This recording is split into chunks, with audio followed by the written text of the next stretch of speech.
Election ಮತ್ತೆ ಮುಂದೂಡಿಕೆ, 3ನೇ ಬಾರಿ ಕಾಲಾವಕಾಶ ಕೋರಿದ ಸರ್ಕಾರ. ಜಿಬಿಎ ಮನವಿ, ಡಿಸೆಂಬರ್ 31ರ ಒಳಗೆ ಚುನಾವಣೆ ಮಾಡಿ ಎಂದು ಸುಪ್ರೀಂ ಕೋರ್ಟ್ ಆದೇಶ. ಮುಂದಿನ ಎಲೆಕ್ಷನ್ ಗಮನದಲ್ಲಿಟ್ಟುಕೊಂಡು ಸಂಪುಟ ವಿಸ್ತರಣೆ, 60% ಹೊಸಬರಿಗೆ ಅವಕಾಶ ನೀಡಲು ಪ್ಲಾನ್. ಎಸ್ಸಿ ಎಸ್ಟಿ ಒಬಿಸಿ ಸಮುದಾಯಕ್ಕೆ ಹೆಚ್ಚಿನ ಪ್ರಾಧಾನ್ಯತೆ.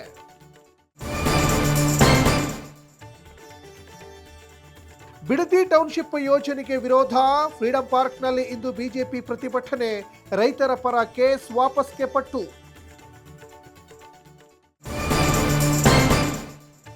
ದೇಶದ ಪ್ರಪ್ರಥಮ ಹೈಡ್ರೋಜನ್ ರೈಲಿಗೆ ಚಾಲನೆ, ಹರಿಯಾಣದ ಜಿಂದ್ ನಿಲ್ದಾಣದಲ್ಲಿ ಮೋದಿ ಚಾಲನೆ, ಕರ್ನಾಟಕದ 4 ರೈಲು ನಿಲ್ದಾಣಗಳು ನವೀಕರಣ.